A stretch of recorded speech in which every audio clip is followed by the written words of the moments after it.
Hi everyone, in this video I'm going to be showing you through 247connect, which is our cloud-based remote control solution.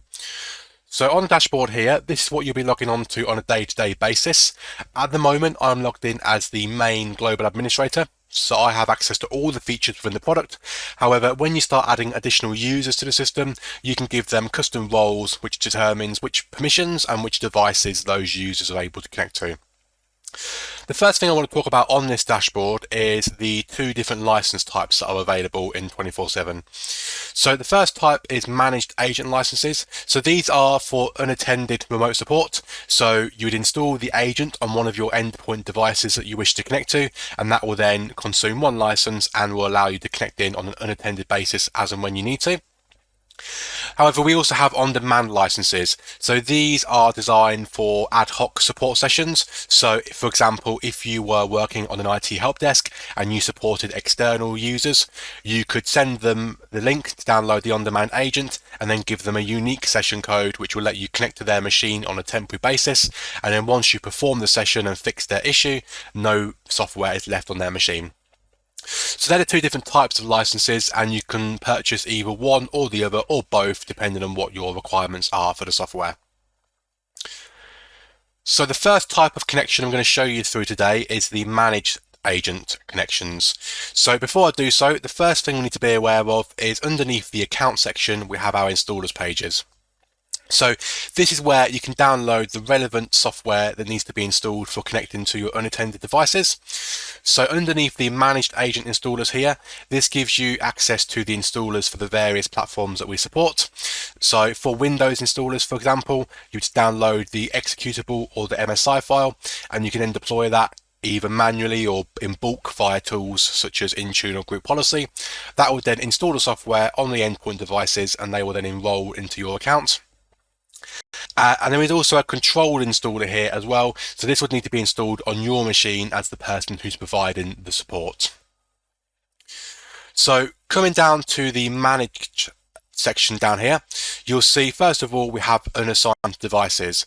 So when you deploy the agent software to your endpoint devices, they will enroll in your account, and by default they will land in this unassigned devices area. So when they're in here, they're in a holding state, so they don't consume a license and you're unable to connect to them. So what you have to do from here is assign them to what we call device groups. And these device groups, these can be set up in a few different ways. So as you can see down here, I have two different companies at the moment, AJR Support Limited and Roberts Limited. So that's one way you could do it. Or you could just have one individual device group, and then when you expand that group, you can then have individual device groups within that group. So these might be departments, sort of different staffs, as you can see here. So admin, development, marketing, for example, or these could be different offices. So UK office, USA office, for example.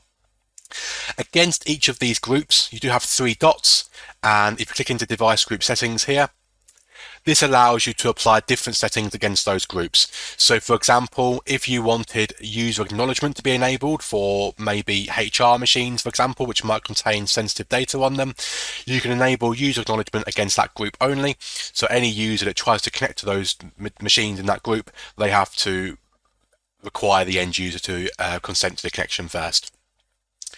But once you have those groups created, the idea is you go back up to unassigned, and you can then select either an individual or multiple devices, and you can then select move and assign them to your chosen device groups from the list here. It's worth mentioning that we do also have a feature called device auto assignment. So that will let you set up condition-based rules which will ensure that when devices enroll into your account, they're automatically assigned to a device group if they meet one of your predefined conditions. So if I go into our demo device group here, when I click into the group, it will first of all show me an overview as to all the devices that are in the group.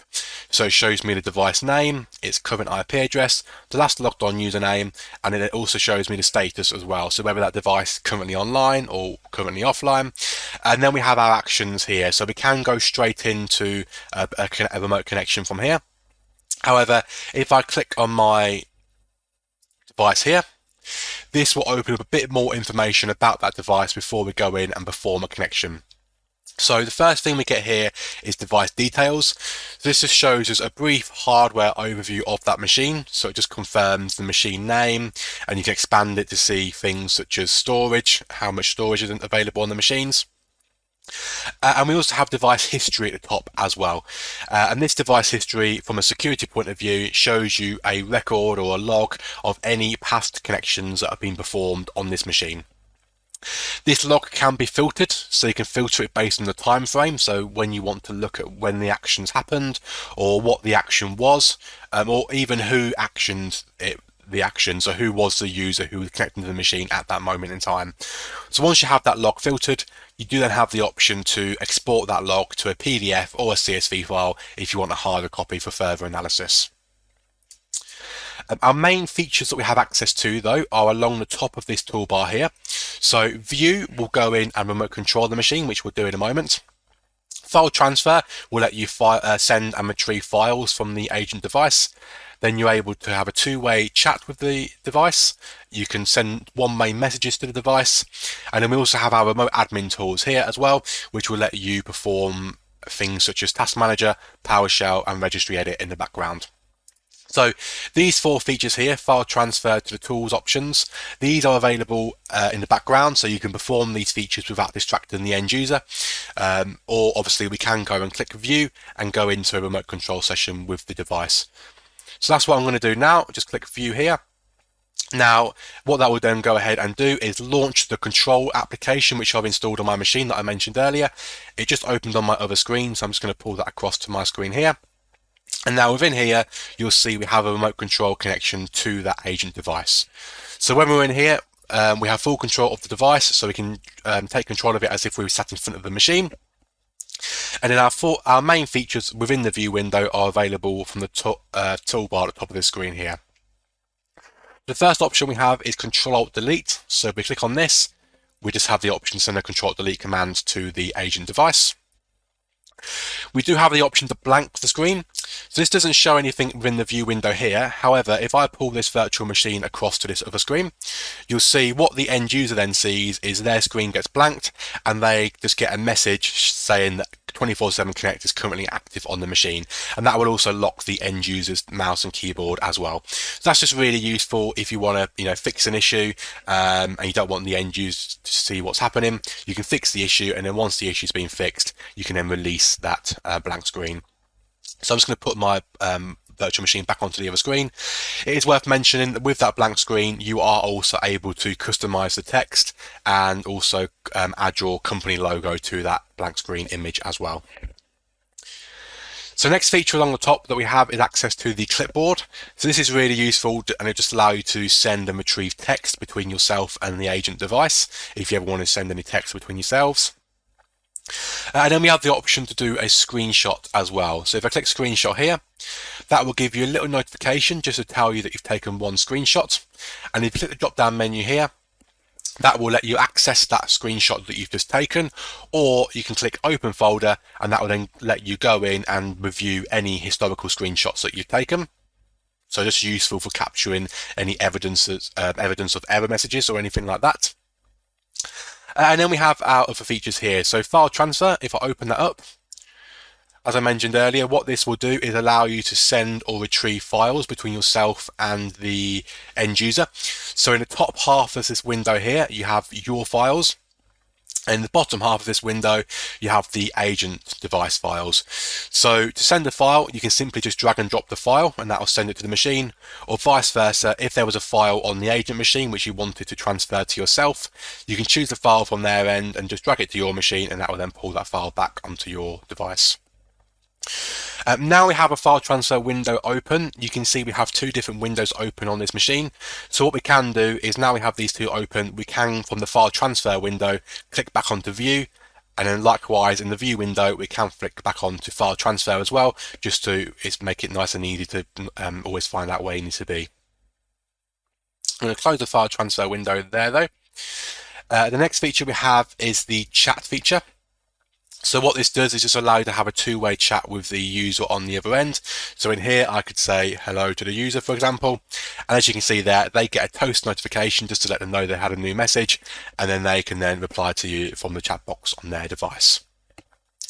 And then obviously from there, you'll see at the top of the chat transcript on both your machine and also the end user's machine, you do have the option to save or copy that chat transcript at any time in case you need to upload that to a ticket or anything as as evidence of work.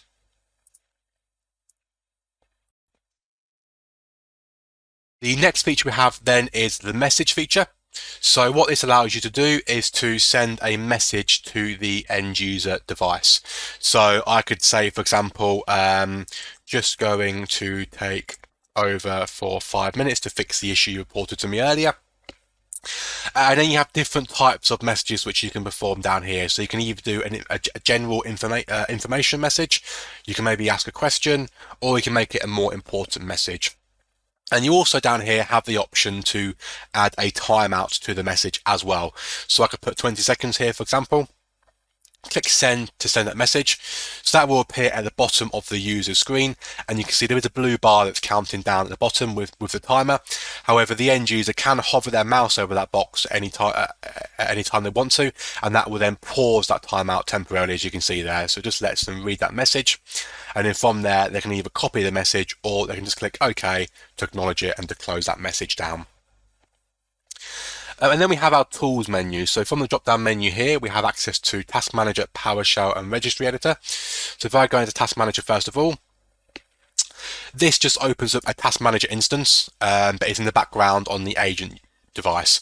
So we can see here we have a list of the running applications. We can see a list of the processes as well, and we can also see a list of the services that are running. So from this list, we can right click any, and after we can start or restart the service, just as if you could if you was on a standard task manager. Then we have our PowerShell as well. So with the PowerShell, it will ask you to enter in admin credentials. So if there's any commands you want to send to the agent device in an elevated instance, you can enter in your admin credentials here, and it will run the command with those privileges. Or we can just click cancel there, and what that will do is then revert to running the PowerShell under the logged on users credentials on the target machine. So from here, we can just enter in a basic IP config, for example. As you can see there, it sends a command and you then get the result within this window. And if I move this window out the way slightly, you can see on the agent device, they can't see that PowerShell session. So this is all in the background without distracting the user from what they're doing. And the last option we have on the tools menu here is the ability to edit the registry. So again, just like with the task manager and the PowerShell, this will open up a registry editing window as you'd normally be used to. And then from here, you can navigate through the registry and you can add, edit or modify or remove keys just as you would if using the registry usually. And as per before, this is all in the background, so the end user won't see that you're accessing the registry from here. The last couple of options we have within the view window is at the bottom, we do have a connection type indicator. So as you can see here at the moment, we are performing a peer-to-peer connection. So if the agent device is on the same local network as your control machine, rather than perform the connection over the internet, we will go over your local network to kind of give you the best performance and minimize how much bandwidth is being used. Likewise though, if the agent is on a remote network, we would detect that and then go over the internet for the connection.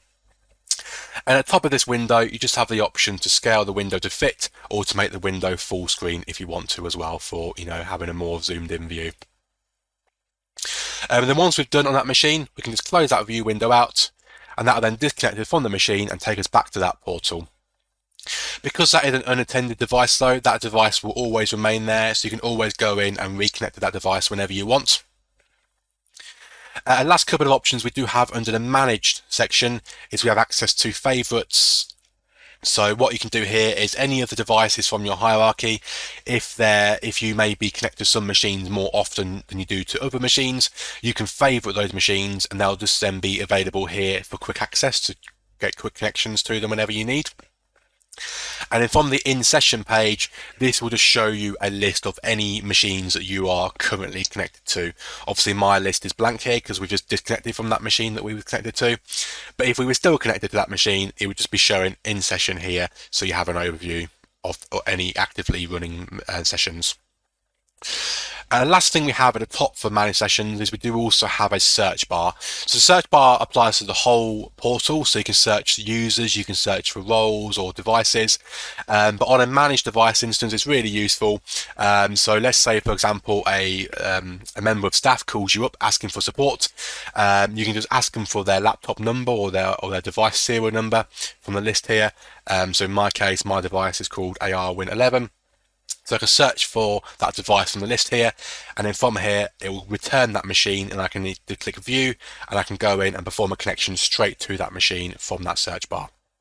So with that, you can either search for machine names, or you do also have the option to search for the logged in user as well. So if you were talking to someone on the phone, you could just perform a search there for their username, and that will then connect you straight to their machine based on their username. So that's how you can use the software to connect to devices on an unattended basis. So what I'm going to do now is click on the on-demand section here, and now we'll take a look at how the on-demand portion of the software works. So to start an on-demand session, you can either click create from the left-hand side here, or you can also click create at the top, which is what I'm going to do here. So when you click create, that will generate you a new session, and as you can see here, we have a 6-digit code for this session. So that code, that 6-digit code will automatically be used as a session name, but you can add on to that if you want to, as well as being able to add any notes to this if you want to. And then you have the three options for starting the on-demand session. The first option we have is the ability to send the user to a link. So if you had the customer on a live chat or on the phone, for example, you could ask them to open up a web browser and go to this link here. Or you can reuse a previously downloaded on-demand agent and enter in the new code. So let's say, for example, you supported a customer using 247connect yesterday. Rather than them having to re-download the on-demand agent, they can just rerun it from the downloads folder, but then enter in the new code that you've generated today. And last but not least, you can also send an email to the customer as well. So that might be useful maybe if it's a pre-scheduled remote session. You can send an email to the user, so when the scheduled time arrives, they then know how to start the session. What I'm going to do here though is copy that link and then just click create. So that creates the on-demand session, and as you can see here, it goes into a status of invited. So if I pull my virtual machine over to this screen again, so if we're imagining we're looking at this from a customer's point of view, what a customer would do is open up their web browser. They would enter in the code that you've given to them or the link, and that will then take them to this 247connect support page. So on here, it just tells them that the user, so in my case Adam Roberts, from the company name, is waiting for you to connect. They have their session code here, which they can copy. They get a nice warning message just to make sure that they trust the person who's asking them to connect to their machine, and then they get some instructions on how to start the session. But it's nice and easy, so you just click download on the installer here, and that'll then go ahead and download the on-demand agent, which you just need to run. One thing I will mention, again, on this on-demand page, you do also have the option to add your company logo to this page as well. So if you have your customers coming to this page, you can have this branded with your company logo to make it more bespoke to you. What I'm going to do though is just go ahead and run that on-demand agent from the downloads folder there. Now it's worth mentioning that this doesn't install any software on the end user's machine. This just runs an application as a one-time use. So when we run it here, you'll see it pre-populates this field here with that session code. But if it didn't do that for any reason, then obviously you can just copy and paste or enter the code in manually. So if I click start here, what that will do is run the on-demand agent, and it will register it with your company account. So in a second, that will change to registered, and there we can see now it's now registered with AJR Support Limited, and it's waiting for the operator to connect. So if I go back to my portal, you'll see now that agent has changed from from invited to available.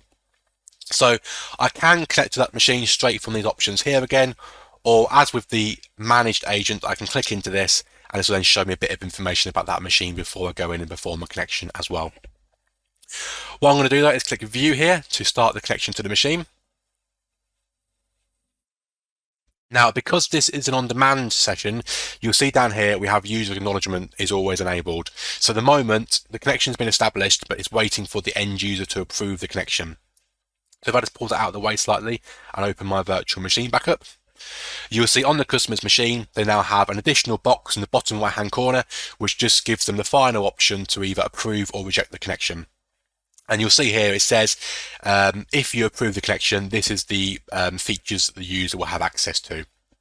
So these are the default permissions, but as I mentioned earlier, you can assign custom roles to your users to limit what your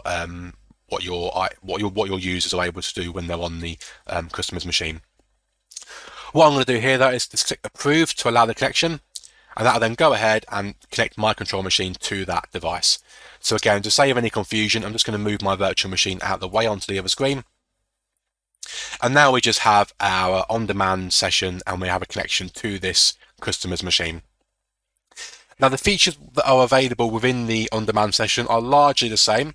There's just a couple of differences. So the first option you may have already noticed is that with the on-demand agent, we have an elevate option in the top left-hand corner.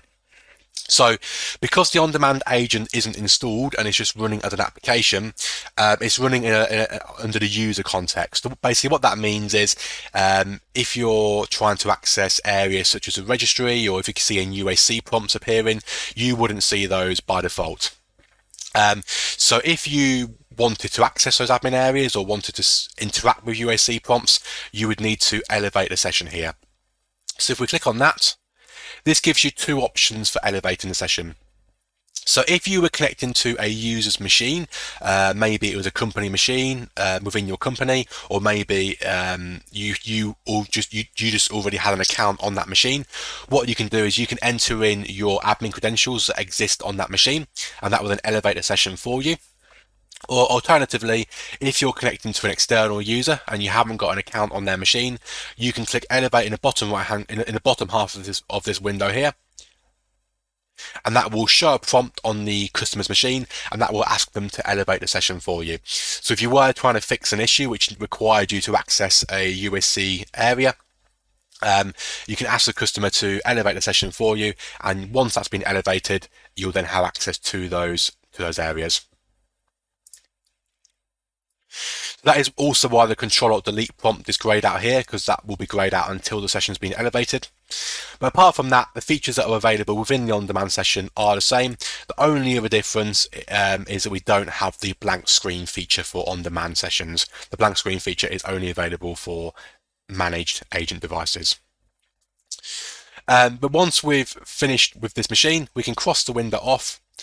However, we do still remain connected to that machine.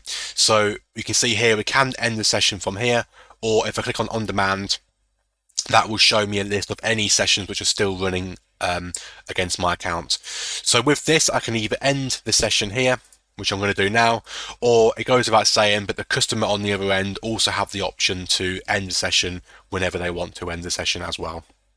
So that's how an on-demand session works. As you can see, it's quite nice and simple to use, pretty quick to get connected to a machine, but very useful for supporting users where you haven't got the software pre-installed on. So that's the kind of how you can use the on-demand feature. What I'm going to do though is go up to the account here, and we're just going to talk about users and how you can add users to the system as well.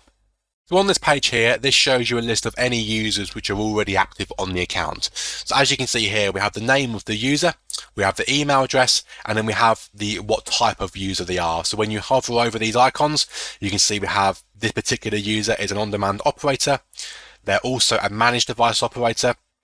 And in this case, they're also the global administrator as well.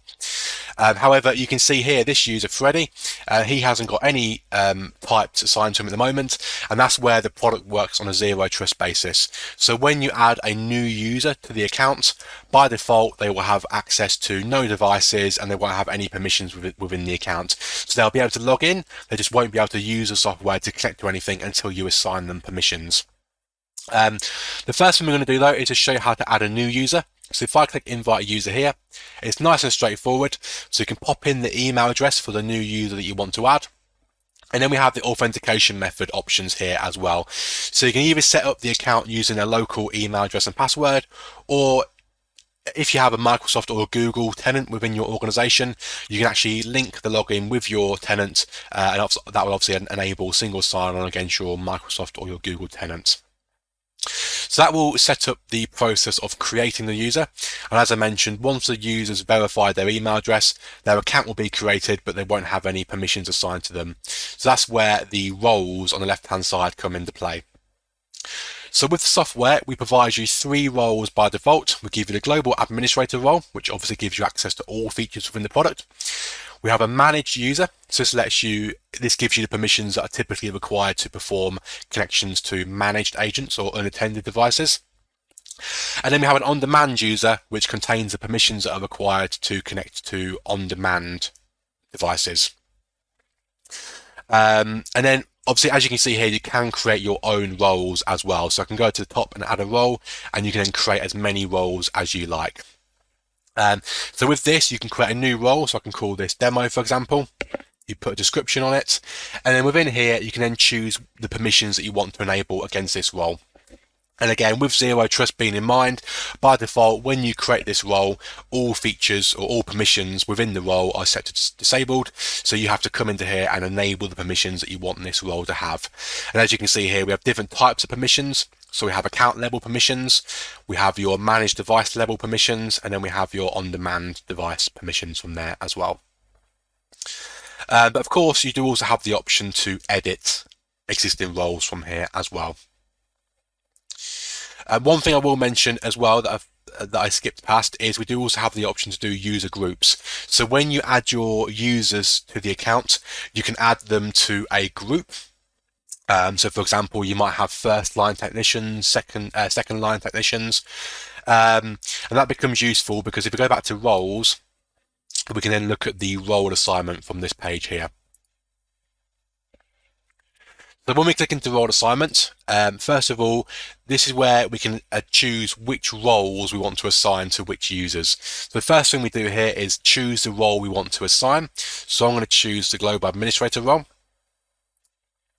Then we can choose either the user group that I just mentioned, or we can skip that part and just choose an individual user instead if we want to. So I'm going to choose Freddie here and then click next. And on this page, this is where you can choose where that user will have those permissions. So because this is a global administrator role, in that particular case, you would choose account level. So that basically means that this user will have those permissions for all devices within the account. However, if this was maybe a first line technician role I was assigning, for example, it might be that the users who are going to be assigned this role are only able to provide support to certain companies within the organization, or maybe just different departments. So it might be that your first line technicians are able to support sales and marketing machines. However, for HR and management machines, that's where your second line technicians come into play. So it's really useful here being able to assign those permissions, but also being able to choose which devices and where they are, which devices and whereabouts they can access those devices within the account. I'm going to click cancel here to cancel that assignment. But at any moment in time, you can come into the roles here and you can click on this blue icon here, show assignments, and at any moment in time that you want to, you can come into here and this will show you which users have that role assigned to them. And this is also where, if you want to, you can revoke access to that role from here as well. Then the last thing we have on the left hand side here that I'm going to show you today is the audit log. So I showed you earlier on the managed device level, you can see a activity log to see which users are being connected to an individual machine. However, the audit log here allows you to see this on the global level. So if I was the IT director for the company, I might want to come into here and review for the whole company which device is being connected to from a security point of view. So as per before, you can come up to here and you can filter this log. So you can choose what date period you want to look at the connections from. You can choose which devices you want to review, so which devices were connected to, who the user was that performed the connection, what the action was that was performed. So really kind of customizable log here. You can filter that log as you see fit, and then once you've filtered it, you can either review it directly within the audit log window here, or you also have the option to export this log to a PDF or a CSV file, so you have a hard copy of that as well. The last few items we have in the top right hand corner is, first of all, you have a product feedback page. So as you start using the software, you do just have the option to provide feedback or raise any feature requests, for example, from here. We also have a language mode as well. So if English isn't your first language, then you can flick the language here. So if I choose German, for example, you can see the whole product changes on the fly to German. So that's obviously very useful if you have any colleagues in your IT team where English isn't their first language. We do have a dark mode and a light mode, which you can just flick between here if you want to. I have mine to dark mode though. And last but not least, you just have the option to click on profile and just make some changes to your profile within here as well as you see fit. But that is a general run through of 247 Connect. I hope this session was useful for you. But if there is any questions regarding the product, or if you want to get started with a free trial, please get in touch and we'll be happy to help. Bye for now.